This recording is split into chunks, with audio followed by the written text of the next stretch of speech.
Well, Namaskar. Today's topic is Nationalism in India Part 2. Part 2 means Part 1 we have already discussed. You have go to the channel, you will find part number 1. These are the point which we have discussed in Part 1. Very first, meaning of history we have elaborated. What we mean by history, इतिहास से हम क्या समझते हैं.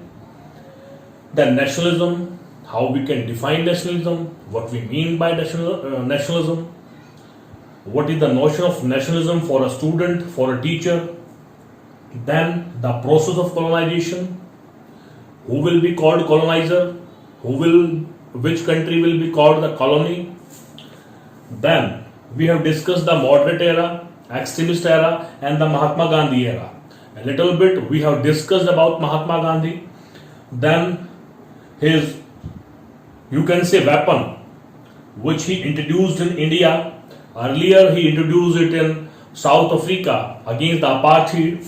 In India he launched 3 satyagrahas, successful satyagrahas: 1916 in Champaran, 1917 in Kheda, 1918 Ahmedabad. You will find I have already elaborated everything about these in my part 1. World War First, it was fought between whom? It was fought between 19 and 18. What was the impact of the World War I on India? How Britishers made the promise, and after the war falls the promise. A Rowlatt Act, why it was launched? What was the impact? What was the intention of the British government behind this? Jallianwala Bagh massacre, what happened? General Dyer, how many people were killed? Khilafat movement, Ottoman Turkey, movement of Muslims in entire world, and in India also Muhammad Ali and Shaukat Ali. Now the non-cooperation movement, जिसको हिंदी में असहयोग आंदोलन कहा जाता है, इसके बारे में हम लोग विस्तार से चर्चा करेंगे. जैसा मैंने आपको पिछले उसमें भी बताया था, very first thing was why it was called non cooperation movement. कि किसी भी आंदोलन का जो नामांकन है, जो उसको नाम दिया गया है, उसके पीछे क्या उद्देश्य है.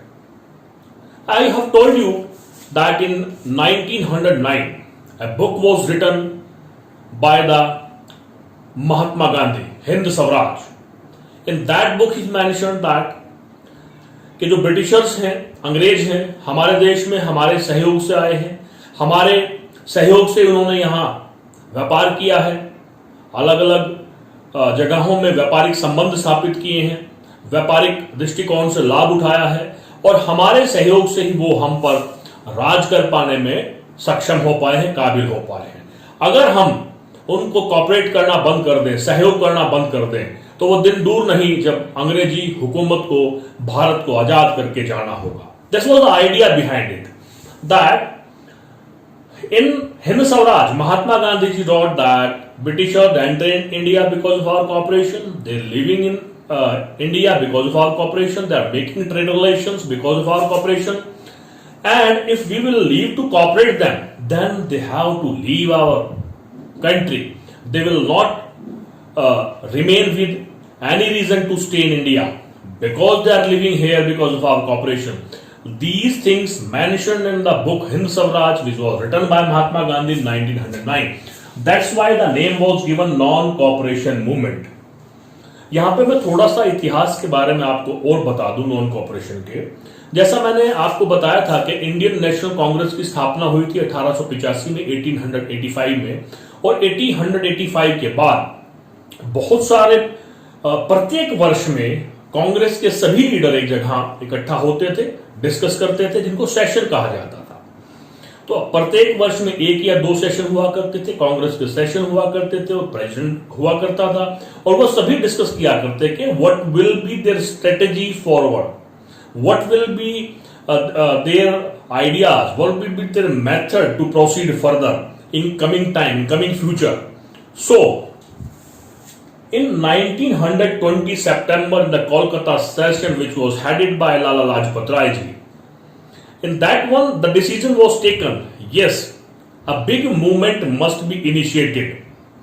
एक बड़ा आंदोलन चलाना पड़ेगा ताकि ब्रिटिशर्स को हम मजबूर कर सकें, ब्रिटिश गवर्नमेंट को मजबूर कर सकें कि हमारे देश को आजाद किया जाए। एक और सेशन होता है दिसंबर 1920 में नागपुर में, और ये लॉन्च किया जाता है कि यस, असहयोग आंदोलन चलाया जाएगा, नॉन कोऑपरेशन मूवमेंट चलाया जाएगा, और 1 जनवरी 1921 और ऑनवर्ड्स नॉन कोऑपरेशन मूवमेंट को लॉन्च कर दिया जाता है। पूरे भारतवर्ष से प्रत्येक स्तर के लोग, प्रत्येक तबके के लोग, हर एक क्लास के लोग, चाहे वो किसान हो, बिजनेसमैन हो, विद्यार्थी हो, वकील हो, सभी लोगों ने मिलकर के इस आंदोलन में हिस्सा लिया और ये धीरे धीरे अपना मोमेंटम पकड़ता चला गया। इसके बारे में आगे जानने से पहले एक सवाल बनता है which is very important, you should write down, what were the causes of non cooperation movement. Non cooperation movement को चलाने के क्या कारण थे? तो ये जो मैंने रीजंस बताए हैं, प्रोमिसेस को फुलफिल नहीं किया गया, इसलिए नॉन कोऑपरेशन मूवमेंट की आवश्यकता पड़ी। रॉलेट एक्ट की वजह से जो बड़े बड़े प्रोमिनेंट लीडर्स को पकड़ लिया गया था, उसकी वजह से नॉन कोऑपरेशन मूवमेंट चलाया गया। जलियांवाला बाग में जो ब्रूटल इंसिडेंट हुआ था, मानवता के विरुद्ध जो कार्य जनरल डायर ने किया था, उनके विरुद्ध आवाज उठाने के लिए, उसके विरुद्ध अपनी बात को रखने के लिए कि ये जो किया आपने गलत किया और अब हमें स्वराज से कम कुछ भी मंजूर नहीं होगा, नॉन कोऑपरेशन मूवमेंट चलाया गया। हिंदू मुसलमानों को साथ लिया गया क्योंकि महात्मा गांधी जी का मानना था कि जब तक संपूर्ण देश एक आवाज में एक साथ इकट्ठा होकर के अंग्रेजी हुकूमत के खिलाफ, ब्रिटिश एडमिनिस्ट्रेशन के खिलाफ, ब्रिटिश किंगडम के खिलाफ आवाज नहीं उठाएगा, तब तक हम लोग ऐसे ही गुलाम रहेंगे। तो महात्मा गांधी जी ने स्वराज की बात सामने रखी और यह कहा कि अब अंत तक हम तभी मानेंगे जब हमें स्वराज मिल जाएगा। तो ये कुछ कारण थे जिनकी वजह से नॉन कोऑपरेशन मूवमेंट को चलाया गया, पहली बात। दूसरी बात है कि उस दौरान क्या क्या मूवमेंट्स हुई। जो नॉन कोऑपरेशन मूवमेंट जिसको लॉन्च किया गया था महात्मा गांधी जी के द्वारा, उसका जो सेकंड पार्ट है कि मूवमेंट्स और एक्टिविटीज, इसमें हम लोग कुछ पॉइंट्स करने जा रहे हैं। जैसा मैंने आपको पहले बताया कि इस मूवमेंट में सभी ने बड़े एंथुसियाज्म से, बड़े जील से, बड़ा मन लगा करके सबने पार्टिसिपेशन किया। पूरे कंट्री के अंदर लोगों ने स्वराज के नोशन को किस तरह से लिया, लोगों ने क्या क्या एक्टिविटी की, वो हम देखते हैं। सबसे पहले हम बात करते हैं स्टूडेंट्स और टीचर्स। विद्यार्थियों और अध्यापकों ने स्कूल का बायकॉट कर दिया, स्कूल में जाना बंद कर दिया, शिक्षा को खत्म कर दिया। क्यों? क्योंकि जितने भी एजुकेशनल इंस्टीट्यूशंस थे वो सारे ब्रिटिश द्वारा एस्टेब्लिश किए हुए थे। तो स्टूडेंट्स और टीचर्स ने बायकॉट किया, पहली मूवमेंट। जितने भी वकील थे उन सभी ने कोर्ट में जाना बंद कर दिया, क्योंकि जितना भी कॉन्स्टिट्यूशन बनाया गया था इंडियंस को हैंडल करने के लिए, वो सभी के सभी इंडियंस को एक्सप्लोटेशन करने के लिए था। और ये मौका था तब वकील सभी मिलकर के अपनी उपस्थिति दर्ज करा सकते थे। भारत को आजाद करने के लिए, करवाने के लिए ये सही समय था, उन्होंने योगदान देना जरूरी समझा और कोर्ट का बायकॉट किया। उसके बाद हालांकि ये मैंने 3 इवेंट लिखे हैं, लेकिन इसका एक अलग से सवाल बनता है, ध्यान रखना। मैंने यहां लिखा इकोनॉमिक फ्रंट, कि ऐसी कौन कौन सी एक्टिविटीज थी नॉन कोऑपरेशन मूवमेंट के दौरान जिसकी वजह से ब्रिटिशर्स को आर्थिक नुकसान उठाना पड़ा, क्योंकि बड़ा जरूरी था। महात्मा गांधी जी ने रियलाइज किया कि जब तक इकोनॉमिक फ्रंट पर अटैक नहीं किया जाएगा तब तक वो लोग यहां से जाने वाले नहीं है। Because they entered in our country to do trade, to make the trade relations, to earn the money, to earn the profit. If this profit will be stopped down, then automatically they will not remain for long in India. जितने भी foreign goods थे, आह्वान किया गया किसी भी विदेशी वस्तु का इस्तेमाल हम लोग नहीं करेंगे, विदेशी वस्तुओं का बहिष्कार किया गया। जितने भी शराब की दुकानें थी जिनसे ब्रिटिशर्स को बहुत बड़ा राजस्व, टैक्स जाता था, उनके सामने लोगों ने धरना दिया और लोगों को कहा कि आप शराब का सेवन नहीं करेंगे, लिकर नहीं लेंगे और हमारे इस स्वराज के लिए हमारा योगदान देंगे। उसके अलावा उन्होंने फॉरेन क्लॉथ्स को इकट्ठा करके, विदेशी कपड़ों को इकट्ठा करके, उनको एक साथ करके बोनेफायर जला दिया। यानी कि देश के प्रत्येक हिस्से से प्रत्येक स्तर के लोगों ने आवाज उठाई, नॉन कोऑपरेशन मूवमेंट में साथ दिया, और इन एक्टिविटीज की वजह से जो ट्रेड था उस पर एक बहुत बड़ा नेगेटिव इंपैक्ट पड़ा। जो 102 करोड़ रुपए का ट्रेड होता था वो 57 करोड़ रुपए पर आकर के थम गया। ये थे मूवमेंट्स। इसके बाद कुछ और कंट्री साइड में मूवमेंट्स हुए, उनके बारे में मैं आप लोगों को बताना चाहूंगा।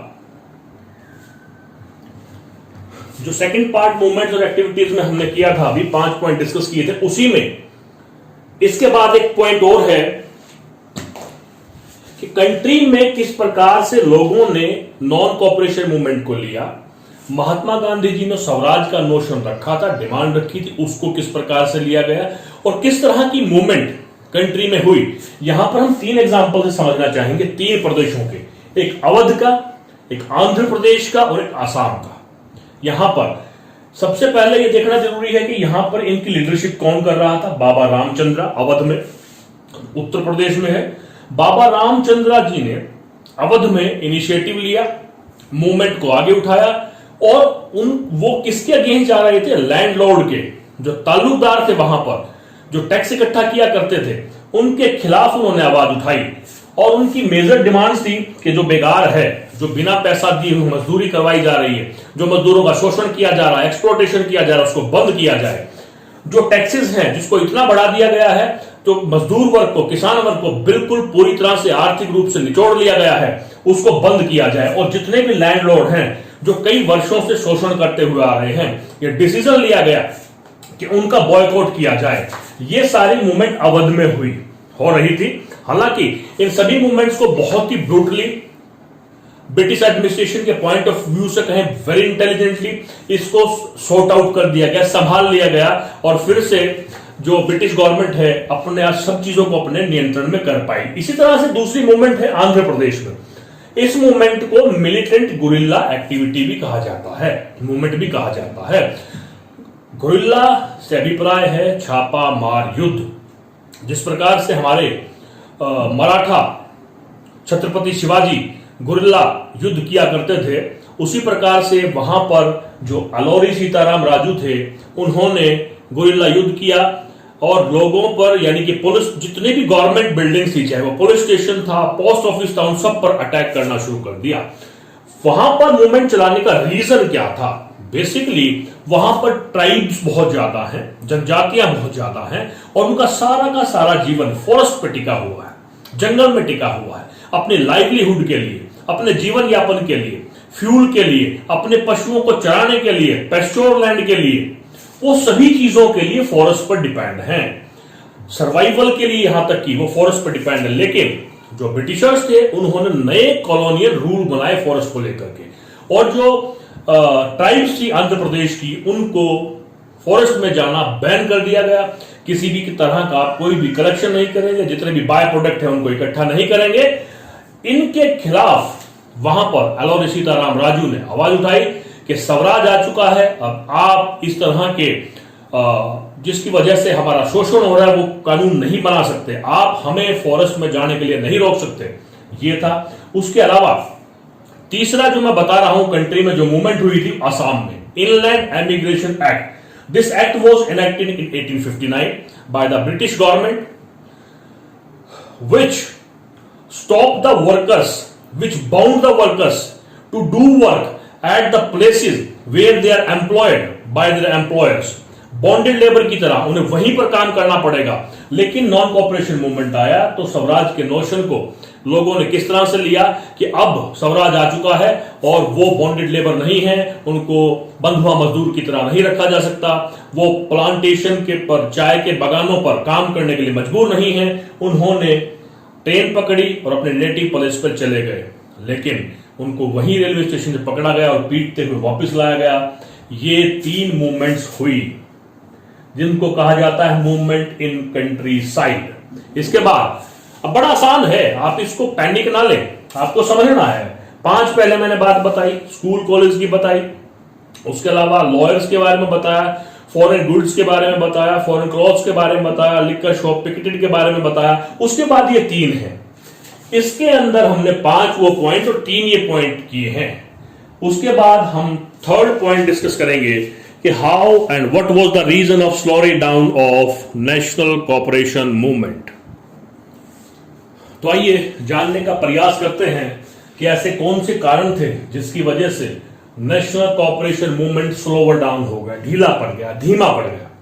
हालांकि शुरुआती दौर में समाज के प्रत्येक तबके ने, चाहे वो किसान वर्ग था, मजदूर वर्ग था, बिजनेसमैन थे, अलग अलग विद्यार्थी थे, टीचर्स थे, लॉयर थे, सब लोगों ने एक सांस मिलाकर के काम किया। लेकिन धीरे धीरे धीरे धीरे धीरे ये मूवमेंट धीमी पड़ती गई। उसके क्या कारण, सवाल आ जाता है what were the reasons for slowing down NCM. तो हम देखेंगे, जैसा मैंने पहले बताया था, जो टीचर्स और स्टूडेंट्स थे, जिन लोगों ने ब्रिटिश इंस्टीट्यूशन का, एजुकेशनल इंस्टीट्यूशंस का बहिष्कार किया था, बॉयकॉट किया था, they were not having any other alternate educational institutions. They were not having any other options. Yes, the parents were worried about how their children will get the education. Teachers were aware how they will get the employment.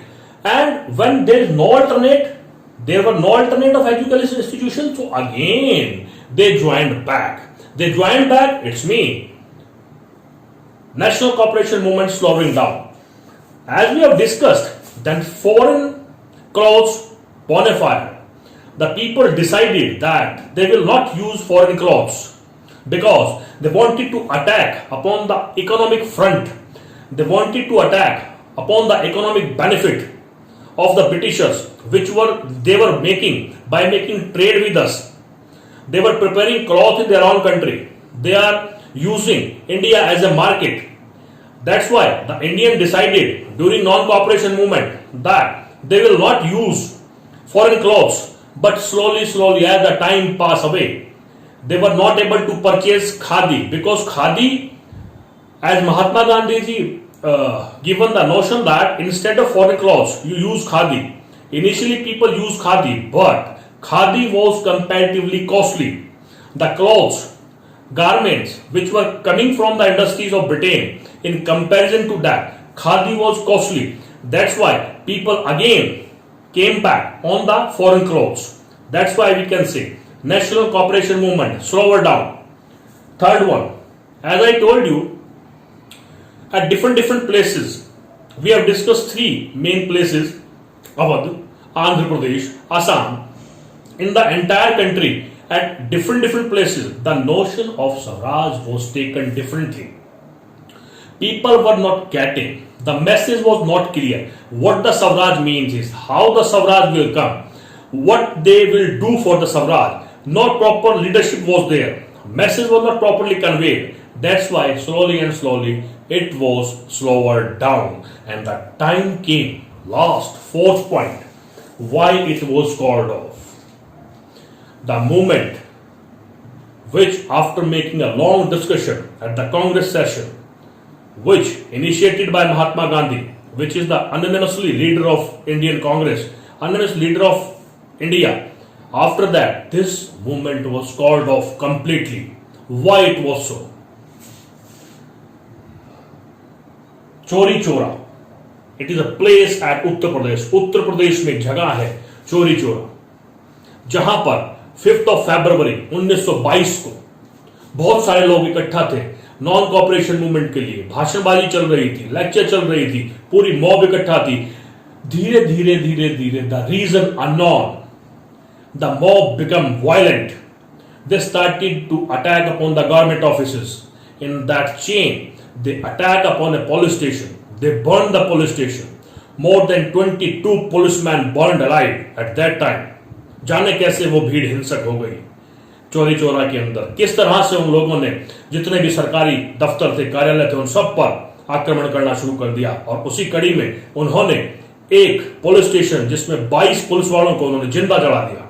और यहां पर महात्मा गांधी जी ने realise किया कि अब ये movement हिंसक होने जा रही है. अब ये मूवमेंट जिसका मेन आधार था ट्रुथ एंड नॉन वायलेंस, अब वो लंबा नहीं चल रहा है. धीरे धीरे हो सकता है हिंसा पूरे प्रदेश में फैल जाए, जो महात्मा गांधी जी को मंजूर नहीं था. वो अपने सत्याग्रह के दो जो मूल मंत्र थे, सत्य और अहिंसा, उन पर अडिग थे. और अंततः इस कांड के बाद Mahatma Gandhi ji called off the national non-cooperation movement. So this was about non-cooperation movement. 4 question बनते हैं. Causes of movement, why it was slowed down, why it was called off. You just have a look. आप इनको बार बार देखेंगे, आपको समझ में आ जाएगा. इसके बाद हम लोग पढ़ेंगे जो नेक्स्ट इवेंट इंडियन हिस्ट्री में हुआ, जिसकी वजह से एक हमारे बहुत बड़े स्वतंत्रता सेनानी लाला लाजपत राय जी की मृत्यु हुई, हत्या हुई. उस इवेंट के बारे में हम लोग पढ़ने जा रहे हैं. Simon commission. भारतीय इतिहास में साइमन कमीशन के बारे में जानना हमारे लिए अत्यंत आवश्यक हो जाता है. It is very much important for us why this Simon commission was framed, when it was framed, what was the motive behind it, what were the objective behind Simon commission, why it was opposed by the Indians, what the recommendation he had given, what was the impact of Simon Commission on India. So let's start with Simon Commission को 8 of November 1927 में गठित किया गया था, बनाया गया था, frame किया गया था. सर जॉन साइमन की अध्यक्षता में इसको कमीशन को बनाया गया था, इसीलिए इसका नाम साइमन कमीशन है. द वेरी फर्स्ट थिंग, इसको एस्टेब्लिश करने के जो रीजंस हैं वो आपको समझ लेना चाहिए. किसी भी देश को चलाने के लिए संविधान की आवश्यकता होती है. हम ब्रिटेन की कॉलोनी थे. ब्रिटिश वासियों ने, ब्रिटिश गवर्नमेंट ने हमें चलाने के लिए, गवर्न करने के लिए बहुत सारे कानून बनाए थे, जिनमें से एक कानून था गवर्नमेंट ऑफ इंडियन एक्ट 1919. 1919 में एक कानून बनाया था, सीरीज ऑफ लॉज था. उसमें डिसाइड किया गया था कि 10 वर्ष के पश्चात, after 10 year, it will be checked कि जो ये कानून बनाए हैं उस समय में वो सही है या नहीं है, उसमें कुछ अमेंडमेंट, संशोधन, बदलाव होना चाहिए कि नहीं होना चाहिए. ये उसी समय डिसाइड कर लिया गया था.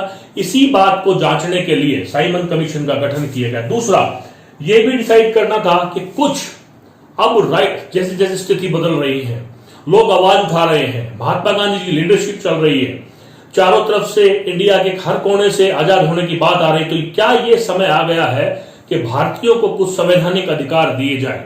इस बारे में कुछ डिसीजन लेने के लिए साइमन कमीशन को बनाया गया. लेकिन कांग्रेस ने 1927 मद्रास के सेशन में इसका टोटली बायकॉट कर दिया गया, इसको बहिष्कार कर दिया गया.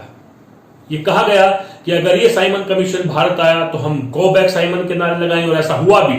काले बिल्ले लगा करके इसका पुरजोर विरोध करेंगे. हम साइमन कमीशन को किसी भी तरह से हमारे देश में लागू नहीं होने देंगे. ये जो रिकमेंडेशन देंगे वो हमारे लिए मान्य नहीं होंगी. इनके पीछे रीजन क्या था, इसका इतना बहिष्कार, ओपोज क्यों किया गया, लोग इनका विरोध क्यों कर रहे थे, वो जानना जरूरी है. कि जो ये साइमन कमीशन बनाया गया, इसमें 7 मेंबर्स थे under the presidentship of sir John Simon, और वो साथ के साथ ही ब्रिटिशर्स थे, अंग्रेज थे. एक भी भारतीय को इस कमीशन में शामिल नहीं किया गया था. It was surprised for the Indian Congress leader. It entire country was surprised because we as a Indian, they were saying that we are Indian, we are living in India, we know better our situations, we can tell how this government Indian Act is making impact upon us, how we are affected by it, what kind of provisions, what kind of amendment is required. So we the Indians, we are the sufferer, we are dealing with the constitution, we will tell what kind of constitutional amendment is required, कैसे changes होने हैं. और हम में से किसी भारतीय को शामिल नहीं किया गया, इसलिए इसका पुरजोर विरोध किया गया. जब ये किसी भी रेलवे स्टेशन पर ये उतरा, वहां पर पूरा विरोध किया गया. और यहां पर एक और घटना हुई, जब लाहौर के रेलवे स्टेशन पर साइमन कमीशन पहुंचा तो उनका अपोज करने के लिए बहुत लीडर जो एक्सट्रीमिस्ट थे, लाला लाजपत राय पंजाब से, उनकी अगुवाई में बहुत सारे लोग वहां इकट्ठा हुए. गो बैक साइमन के नारे लगाए गए और उसी दौरान लाठीचार्ज हुआ, जिसमें लाला लाजपत राय की मृत्यु हो गई. तो साइमन कमीशन कब बना, किसकी लीडरशिप में बना, इसको क्यों बनाया गया, इसका अपोज क्यों किया गया, और इनकी रिकमेंडेशन भी आई थी. आपको जानना पड़ेगा कि इस रिकमेंडेशन में क्या हुआ था। इसके लिए ये मैं आपको काम भी दे रहा हूं कि साइमन कमीशन ने क्या रिकमेंडेशन दी थी, आप लोग इसके बारे में फाइंड आउट करें। Because as a teacher I should create the thrust of the knowledge. मैं आप लोगों में ज्ञान की उत्कंठा, जिज्ञासा उत्पन्न करना चाहता हूं। स्पून फीडिंग करना मेरा काम नहीं है। तो मैं आप लोगों को आज सवाल दे रहा हूं, इसमें कमेंट बॉक्स होगा, उसमें आप लिख करके मुझे जवाब दे सकते हैं कि, और मैं इसके लिए आपको 3 दिन दूंगा, हो सकता है बाद में इसको देखें कि जो साइमन कमीशन ने जो रिकमेंडेशन की थी वो क्या थी। ये आपके लिए मैं सवाल छोड़ता हूं। तो साइमन कमीशन 1928 तक आ चुके हैं, आगे हम चलेंगे 1929। आप देखेंगे कि मैंने क्रोनोलॉजिकल ऑर्डर बनाया है जो 1914 से शुरू हुआ था। 1418 वर्ल्ड वॉर 1, स्वराज सत्याग्रह 1617-18, रोलोटेक Jallianwala Bagh 19, 20 to 21 22 non cooperation movement, 27 Simon Commission, 28 Simon Commission. Now the 29 is, and this is very much important. As a student of democratic politics, as a student of SST of 10th class, you must be aware about the importance of the Lahore session which was held in 1929.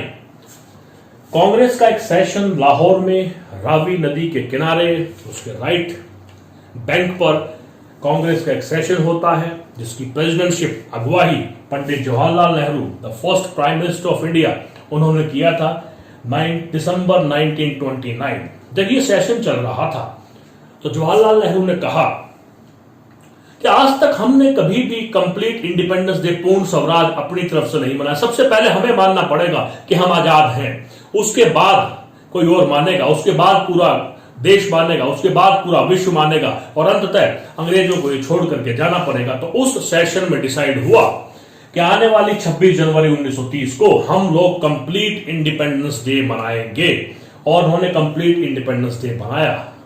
अब इसकी importance क्या है आपको मालूम होना चाहिए कि हमारा जो कॉन्स्टिट्यूशन है वो 2 साल 11 महीने और 18 दिन की कड़ी मेहनत के बाद तैयार किया गया था।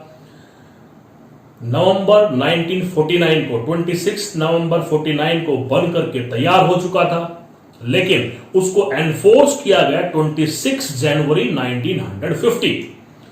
उसके पीछे के, हालांकि तैयार हो चुका था 26 नवंबर 1949 को, लेकिन उसके बावजूद भी हम अपना रिपब्लिक डे, हम अपना गणतंत्र दिवस, हम अपना संविधान का स्थापना दिवस क्यों मनाते हैं 26 जनवरी को। इस डे को जब हमने पहला इंडिपेंडेंस डे मनाया था, इंपॉर्टेंस देने के लिए 26 जनवरी 1950 को हमारे संविधान को लागू किया गया था। 26 जनवरी को लागू करने के पीछे केवल एकमात्र उद्देश्य था कि इस दिन हमने अपना पहला इंडिपेंडेंस डे मनाया था। If somebody will ask you कि although the constitution was prepared on 26 November 1949, why it was enforced on 26 January, behind the story, what is the reason behind it, what is the story behind it? The story is in front of you. First complete independence day was celebrated by the Indians under the leadership of Pandit Jawaharlal Nehru.